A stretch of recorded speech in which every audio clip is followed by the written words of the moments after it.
They say blood is thicker than water, but sometimes it's not thick enough to withstand a medical crisis. When I was diagnosed with stage 3 lymphoma, I learned exactly how thin those family bonds could become when money was involved. My name is Rachel Sullivan, and until 6 months ago, I thought I knew what family meant. I was wrong. $40,000? Mom's voice cracked as she read the treatment estimate. But doesn't your insurance cover this? We were sitting in my small apartment, the afternoon sun casting harsh shadows across the hospital paperwork spread over my coffee table. Dad was pacing by the window, while my older brother Mark and younger sister Katie sat awkwardly on my second-hand couch. Insurance covers part of it, I explained, trying to keep my voice steady despite the exhaustion that had become my constant companion. But there's a cap, and with the specialized treatment Dr. Harrison recommends. Can't you get a second opinion? KT interrupted, not looking up from her phone. Find something cheaper? I closed my eyes briefly, fighting back frustration. This is the second opinion. And the third. Every oncologist says the same thing.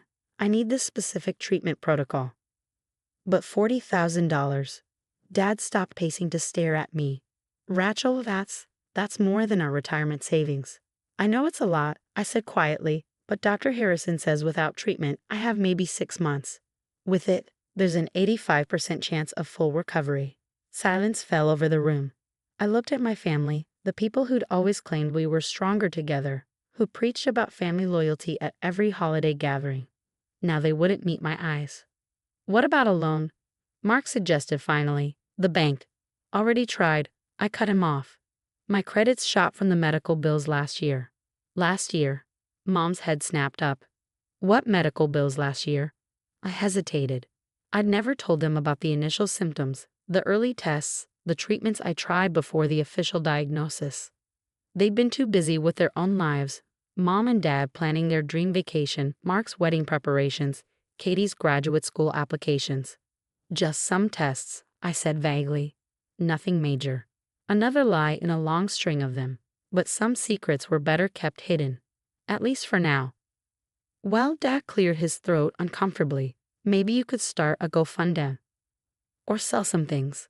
That painting in your bedroom looks valuable. It's a print, Dad, I said tiredly. From Target. The point is, Mom jumped in, her voice taking on that familiar practical tone I'd grown to dread. We just can't help right now. The money we've saved. It's for emergencies. Mom, I couldn't keep the edge from my voice. I have cancer. How is that not an emergency? You know what she means, Katie said, finally looking up from her phone. They need that money for retirement, and I've got grad school tuition coming up. We can't just let me die. I finished for her. Because that's what you're saying. Without this treatment, I will die. Don't be dramatic, Mark sighed. There must be other options, government programs or something. I've explored every option, I said, pulling out the thick folder of applications and rejections I'd accumulated. I've talked to every charity, every organization. I even tried selling my eggs, but guess what? Cancer patients don't qualify. The room fell silent again, broken only by the softing of Katie's phone as she texted, probably complaining to her friends about her dying sister's inconvenient timing. Maybe, Mom started hesitantly, maybe you could move back home. Save on rent? My apartment costs $800 a month, I pointed out. That would take, 4 years to save enough? I don't have 4 years. Well, I don't know what you expect us to do. Dad exploded suddenly. We can't just magic up $40,000. We have our own lives, our own responsibilities. The words hung in the air like poison. I looked at each of them, Mom's carefully averted eyes, Dad's defensive posture, Mark's uncomfortable fidgeting, Katie's practiced indifference. This was my family, the people who were supposed to love me unconditionally. You know what's funny? I said finally, my voice eerily calm.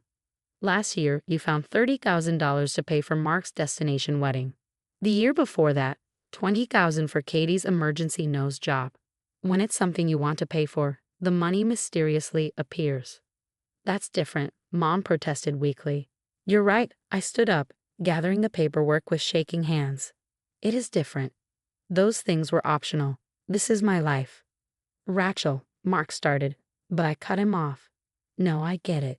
Your wedding, Katie's nose, Mom and Dad's retirement. Those things matter more than whether I live or die. Message received. You're being unfair, Katie snapped. We're just trying to be practical. A laugh bubbled up in my throat, a bitter, broken sound that made them all flinch. Practical. Right. Well, practically speaking, I have an appointment with Dr. Harrison tomorrow morning. I suggest you all leave before you're late for whatever's more important than this. They filed out with mumbled excuses and awkward half-hugs, promises to brainstorm solutions that we all knew were empty. As the door closed behind them, I sank onto my couch, allowing myself a moment of weakness as tears finally fell. Then my phone buzzed, a reminder for my other appointment, the one they didn't know about, the one that would change everything. Because what my family didn't know, what no one knew, was that I'd been making secret hospital visits for years. Not for cancer treatments, but for something else entirely. Something that would make their abandonment today even more ironic. Dr. Harrison was more than my oncologist. She was the keeper of a secret that would shake my family to its core. And tomorrow, when they came to the hospital to discuss options, they'd finally learn the truth about those mysterious medical bills from last year. Sometimes the biggest betrayals come not from what we do, but from what we hide. And I'd been hiding something massive. The hospital waiting room was eerily quiet at 8 a.m. the next morning.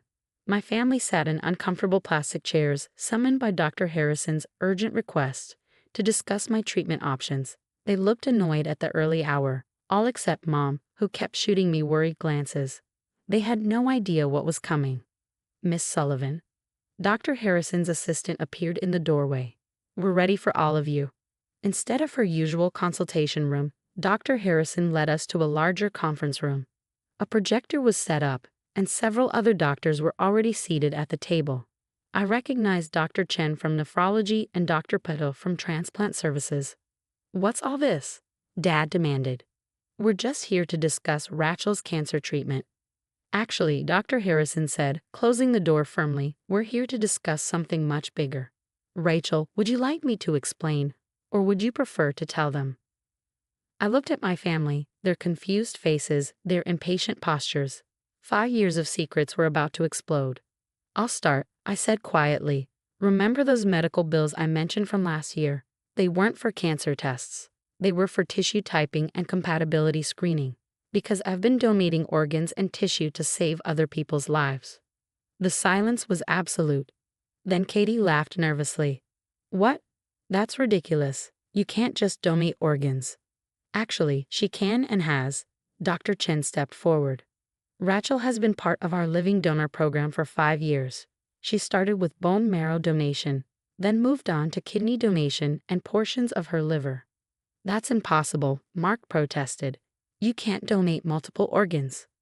Dr. Patel clicked the projector on, displaying my medical records.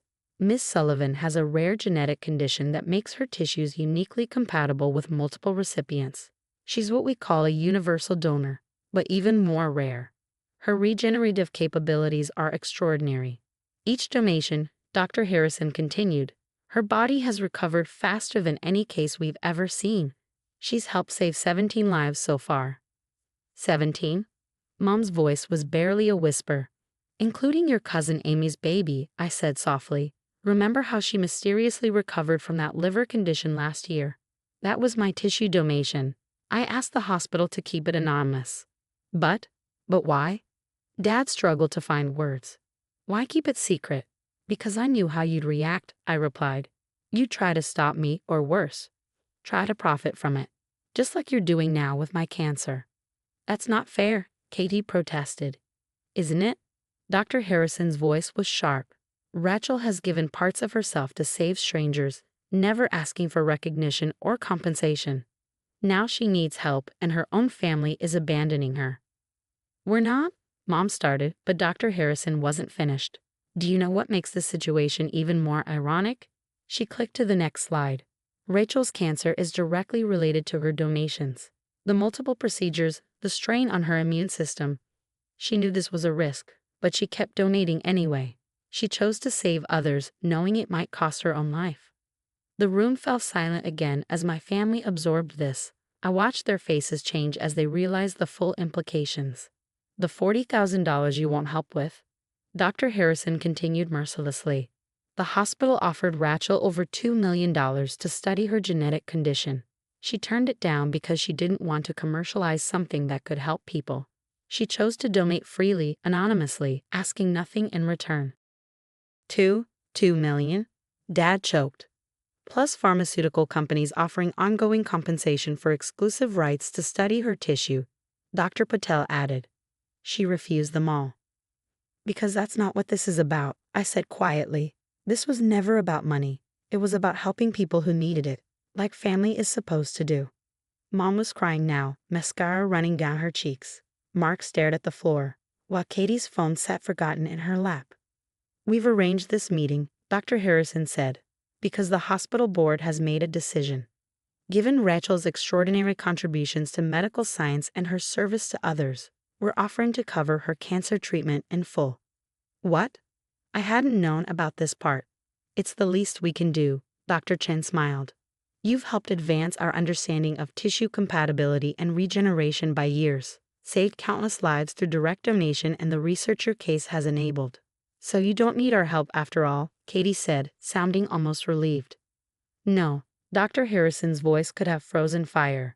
She doesn't need your money, but she needed her family's support, something far more valuable that you all failed to provide. I watched my family squirm under her condemnation. Part of me wanted to feel satisfied, vindicated, but mostly I just felt tired. Rachel, Mom reached for my hand. We had no idea. That's the problem. I pulled away. You never asked. Never noticed the surgery scars, the recovery times. Never wondered why I missed holidays or why I was always tired. You were too busy with your own lives to see that I was getting pieces of myself away to help others. We can make it up to you, Dad said desperately. No, I stood up. You can't. Because this isn't about the money anymore. It's about finally seeing who you really are and who I am without you. The cancer treatment was successful. The hospital's care was extraordinary, though I suspected that had more to do with their interest in my unique biology than any real affection. My family tried to make amends. Mom brought casseroles I couldn't eat during chemo. Dad offered money I no longer needed. Mark and Katie suddenly had time to visit, though their conversation fell flat without shopping or social media to discuss. I recovered slowly, my miraculous regenerative abilities dampened by the cancer and treatment. But as my body healed, I realized something else was healing too, my understanding of what family really means. A year later, I sat in another hospital room, but this time I wasn't a patient. A young woman named Sophia lay in the bed, her new kidney, my kidney, giving her a second chance at life. Thank you, she whispered, squeezing my hand. My children will have their mother because of you. Her family surrounded her bed, their love palpable in the small room. They'd mortgaged their house trying to save her, spent every penny they had. That's what family does, they told me. You sacrifice for the ones you love. My phone buzzed. Another text from Mom asking about Sunday dinner. I deleted it without reading it. Some people are born into families. Others create their own. My real family now includes the doctors who supported my decision to donate, the recipients who honor my gift by living fully, and the researchers working to understand my condition so others might benefit. Last week, Dr. Harrison showed me the results of their latest study. My tissue donations have led to breakthroughs in transplant medicine that could help thousands. Your gift keeps giving, she said. She's right, but not in the way she meant. The real gift wasn't my tissue or organs. It was learning that true family isn't about blood relations or obligation. It's about choice. About seeing someone in need and choosing to help, no matter the cost. My biological family still doesn't understand why I won't come home, why I continue to donate despite the risks. They see only the scars, the medical bills, the empty chair at holiday dinners. But I see something else. I see the faces of 17 people who lived because I chose to help. I see their families, whole and healing. I see a legacy of hope that's worth far more than money or social status or family obligation. Sometimes the biggest betrayals show us our greatest strengths. My family's rejection led me to discover who I really am, not just a universal donor, but a universal reminder that true family is built on actions, not blood. And sometimes that's worth more than all the support they failed to give.